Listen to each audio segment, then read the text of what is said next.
back to another Thompson's Two Cents. Happy Friday. What a week we had in the markets, huh? But more importantly, we got playoff football this weekend. We got a lot of charts to rip through today. And really, what I want to talk about today was just a topic that's near and dear to my heart because of kind of my experience with the markets. And it's the difference between the market of stocks and the stock market, right? So the title is Stop Investing in the Stock Market. And reality is, I don't want you to stop investing in the stock market.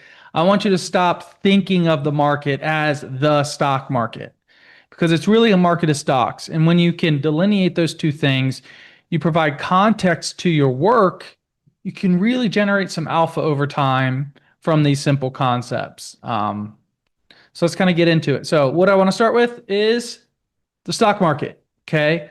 What is the stock market? That's the thing you hear quoted on TV all the time. It's either the S&P 500 or the Dow or the NASDAQ 100. And it's quoted as a index, but it's also quoted as if it represents the entire stock market. And then you'll hear people go on TV or you'll hear laymen talk about it and they'll say, yeah, the S&P 500, the top 500 companies in the United States, that's what it represents. And when you buy it, you get a portion of those companies, yada, yada, yada. We've all heard this before. Right, that's fine. But like most things in life, you want to have this introspection. You want to actually do your own work. That's why you're watching this, right? Is because you believe in doing the work. You believe in gaining an edge over others. And so understand what they're talking about. So what are they emphasizing, right? What does the stock market emphasize? It emphasizes index level and direction, right? So all it is. It's what's the index doing and what direction is it going in, right? It's media focused, headline driven. And it kind of masks a lot of things. So what's it missing, right? It misses dispersion beneath the surface, right? What was the title of the show last week, right? Buying the bench warmers, which we'll get into here in a minute. It also misses whether or not participation or leadership is weakening or strengthening, right? Is leadership strengthening underneath the surface or is participation weakening underneath the surface, right? And so what that also tends to do is you tend to miss the rotation. You miss the rotation until what? Right? The people on the media are then talking about it. And then that tends to be the time when you should be selling, or that tends to be a time when there's not as much alpha in that trade as there was. So what's the solution? The solution is to look at the market of stocks, right? What this emphasizes is breadth and participation work. It really emphasizes doing underneath the hood, looking at sector and industry rotation, looking at the leadership and laggers within the groups. Because, for example, you look at consumer discretionary, it's really 3 stocks from a market cap weighted perspective. But then we can look at something like XRT, which is 90 equally weighted retail names, and see that trading near all-time highs. Say, well, maybe Amazon and Tesla are struggling a little bit here. It's not actually the consumer as a whole, right? Or we look at regional banks breaking out to all-time highs. Is that because the economy is weak, or is that because on the stock market level, we're seeing weakness in Amazon, we're seeing weakness in Microsoft, we're seeing weakness in Google? So that's the thing you miss when you look at just the stock market. And then what's the edge that then presents? Well, it presents a few different edges, but the first one is confirmation. So for example, energy, you look at energy breaking out.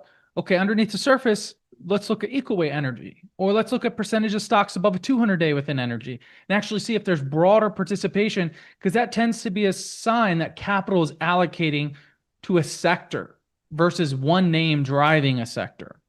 Same thing, you see early trend development, right? So you see the rotation kind of take place as breadth kind of expands, and then breadth will kind of lead that sector as a whole, which we've seen. We saw it with China 2 years ago, right? 2023, September, October 2023, breadth expansion, and then you kind of see the market kind of carry it forward. So that's what this does, right? It allows you to kind of build this edge within your process. And there's going to be times when the stock market outperforms the market of stocks. Guess what you do? That doesn't mean you don't allocate to the stock market. It means you're more exposed to technology and you take that risk because it gives you reason to.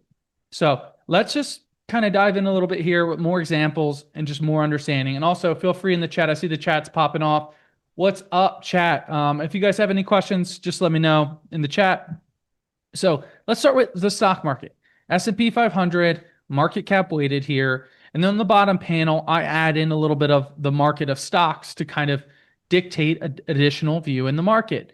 So what I'm doing here is I'm seeing there's a sustained uptrend taking place in the S&P 500, the stock market. The market of stocks are just starting to break out to all-time high, to not all-time highs, but to new cycle highs, we could call it, right? So since this recovery, this is the kind of the highest level, is breaking this downtrend, kind of doing this peekaboo pattern. So we're seeing the market of stocks start to break out, and then you're seeing the stock market trade sideways. So the old verbiage is, well, does the leadership catch up to breadth, or does breadth catch down to leadership? We don't know. And if you look at the data, it really isn't supportive of one way or the other. It's really just indicative of the concentration we have right now in technology. So overall, right, clean picture, right, optimistic picture for the stock market, but also the market of stocks. But notice here, we're not at all-time highs. We're trading near it. We're trading near all-time highs. We're in an uptrend, but we've kind of been consolidating sideways while IWM's breaking out, right? S&P 400's breaking out. Small caps, things like that are doing really, really well in the market. The stock market is kind of treading sideways. So are you bearish because of that? Or are you bullish because the market of stocks is doing well? That's what you're missing when you're just looking at the S&P 500 or the Qs. So this is my favorite example in the market right now of how the narrative around the stock market struggling a little bit because of Venezuela or because of the Greenland or because of Trump or because of the funniest one is the AI narrative. It's like, oh, people don't care about AI stocks anymore. Go look at the quantum names. They're actually kind of rebounding and doing pretty well here. I actually think they're kind of buys right now. But what we're looking at here is a breadth S&P 500 new highs, right? So this is just the 500 stocks in the S&P 500. My point in doing that is, although we're seeing outperformance from small caps, we're also seeing the market of stocks of the S&P 500, those 500 stocks made the most net new highs it made in over a year yesterday. So that's what I tell you. That tells you breakouts are working. We're having persistent net new highs and breakdowns are failing. Right, so there's not a lot of stocks making new lows. There's more stocks than ever, right, in recent past year making new all-time highs, but the index is chopping sideways. What's that? That means there's alpha under the hood. There's stocks under the hood that don't make up enough of the weight of the index that are performing really well. It's exactly what this tells you. Because 62, right, is the most in over a year. So I think that narrative that the stock market is struggling is really a narrative centered around mega cap tech. It's really a few names that are driving, which good or bad, just be aware when there's extreme concentration, you get the least amount of value from that index because it's really telling you one story. So there's a couple charts here we'll run through kind of showing that picture. Actually, let's start here with a chart from Slick Rick. Forget what's Rick's name on Twitter because I want to give Rick a shout out. Rick, what's your name on Twitter? Let me see real quick. So I want to make sure I give Rick a shout out. Null charts, NULL charts. So Slick Rick, right? Friend of the show, stock market media member, right? He created this chart today and it highlights exactly what we're talking about. So healthcare looks like it's about to break out. Energy looks like it's about to break out. Materials already breaking out. 3 sectors of the market, which some would label as defensive sectors, but I would argue that stocks going up isn't defensive unless, right, offensive stocks are going down. They're not going down. They're just going sideways while these stocks are going up. So it's relative underperformance, but absolute basis, they're doing just fine. But this only represents 15% of the stock market. So in the S&P 500, when you're buying the stock market, you're getting very little exposure to the areas of the market right now that are doing the best. So what does that mean? It means if you're an asset manager or you're a retail trader, it means that you can generate alpha just by not being in the stock market, by being in the market of stocks. Okay? So let's kind of break this down here and show you a way that I do this on a weekly basis. This comes out in my Sunday stock list notes. So you can go to Stock Market Media, type in Thompson 2 cents. I send out the Sunday stock list every Sunday, and I break this down for you guys. So this is the as of the end of today. So what we have here is it's labeled offensive, defensive. You can really label it starters or bench warmers, but it's sorted by offensive type sectors and then defensive-esque, but also just smaller market cap sectors. So if you're thinking about the stock market, you really only need the big guys to win when it comes to the stock market. And then what we're doing is we're taking this and then we're overlaying different time frames of trend. So shorter term trend to the longer term trend. And so what we see here is, and it's color coded, what we're seeing is we're seeing strength in the bench warmers, right? We're seeing strength in materials, in energy names, right? We saw some strength in industrials for a while. We're seeing strength in staples and healthcare. We're seeing strength broaden in the market away from, right, some of these larger areas in the market.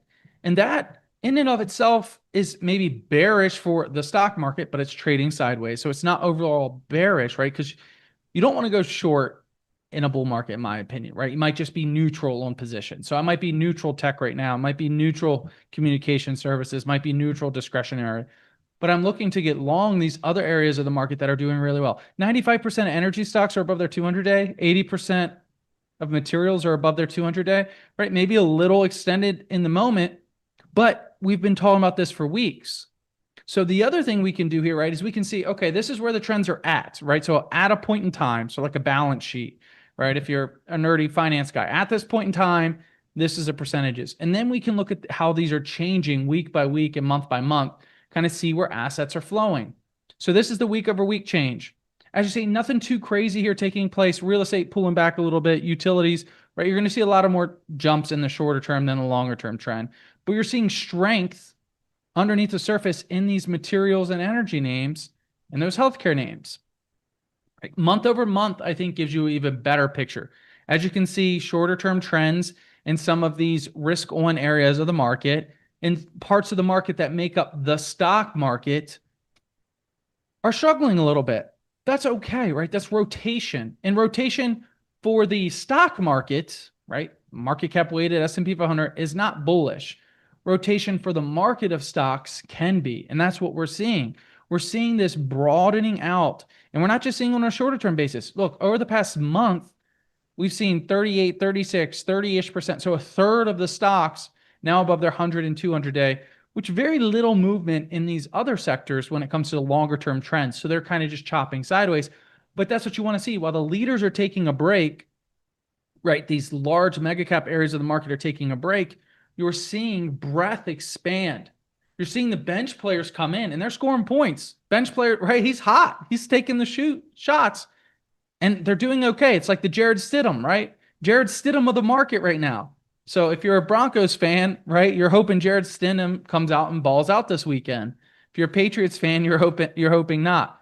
But we can see underneath the surface that there's this expansion taking place in these areas. And then, right, what do we do with this? We see it in the charts. We also see it here in the S&P 500 equal weight. So that's where, right, the message here today is just don't limit yourself to the stock market. Expand that horizon a little bit to kind of see what's taking place under the surface, because there's been a lot of opportunities to continue to win. Another thing we can look at here is look at the mid caps, look at small caps, look at S&P 500. You're seeing since those April lows, you're seeing continued expansion here in the percent above the 200-day, right? So as people are kind of getting caught up with the short-term movement, right, I kind of showed you this looks like, oh, it's defensive rotation, right? That's short-term. It looks a little defensive, but when you zoom out and you look at the longer-term trends, we're seeing that this short-term weakness is not turning into long-term weakness for offensive, but the short-term strength in defensive is turning into long-term strength, right? And then when those two marry together, that's when you get the Goldilocks scenario, and then the market probably has some dispersion, right? We're probably at that point where we might see some dispersion, where we see some of those mag names kind of catch back up. But the point of this isn't to make a tactical call today. It's to show you that underneath the surface, you can do some better work. Next thing I wanted to highlight here was just kind of providing some additional context to what I'm talking through, because I've talked through the bench warmers and I've talked through kind of breadth the past couple of weeks, but I think maybe short term we're overdue. So I'm not saying today go out and buy breadth. I'm not saying today go out and buy small caps. What I do want to ETF doesn't tell much because someone makes up what is in the ETFs. Jay Hampton. So so ETFs doesn't tell much because someone makes up what's in the ETF. Jay Hampton, what's up? Shout out to being in the chat. Jay, what I'll say to that comment is that you can't decide what people put in those ETFs, but then you can decide the work you do, right? So the market cap weighted ETF, right? Understand it's market cap weighted. Equal weight, same thing. You can look at it and understand that it's equally weighted. But there's so many ETFs that you have sector-based, thematic ETFs. You can kind of pick and choose, Jay, the ETFs you want to look at. But like you said, we don't get to determine that, but we can determine the work we do underneath the surface. But back to this chart here. So small caps versus large caps. Like I said, I'm not saying to buy them today because look at the distance from the 200-day we have. This is the highest it's been probably 5 years. So we've seen that really strong momentum and kind of an extension here in small caps versus large caps. And then if you actually look at large caps right now, they're actually kind of trading near their lows. And what did we say? The market's not making new lows, right? Stocks aren't. We'll go back here real quick. We're not seeing breakdowns see follow through. If breakdowns were seeing follow through, we'd have more than 2 stocks making new lows. We'd see more stocks making new lows. So what we have is we have extension, right? A little bit extended in terms of small caps versus large caps, which when that kind of pulls back, maybe that's a buy because it got overbought. So maybe this is a new uptrend, which a lot of people believe it is. A lot of people believe this is the time for small caps. But what this could also say is that maybe small caps are now passing the ball back to large caps for a little bit. So some of these large caps are actually having some tradable lows. My Sunday stock list last week was called the five-headed monster, and I looked at Microsoft, Amazon, Tesla. Those ones are kind of trading in the middle of the market, whereas Meta really broke down and Google really is accelerating to the upside. But what I wanted to highlight here is this is where time frame matters. So short-term extension, but long-term, this could just be getting started. So if this breadth story continues, don't get caught up in the stock market underperforming because you can allocate capital elsewhere.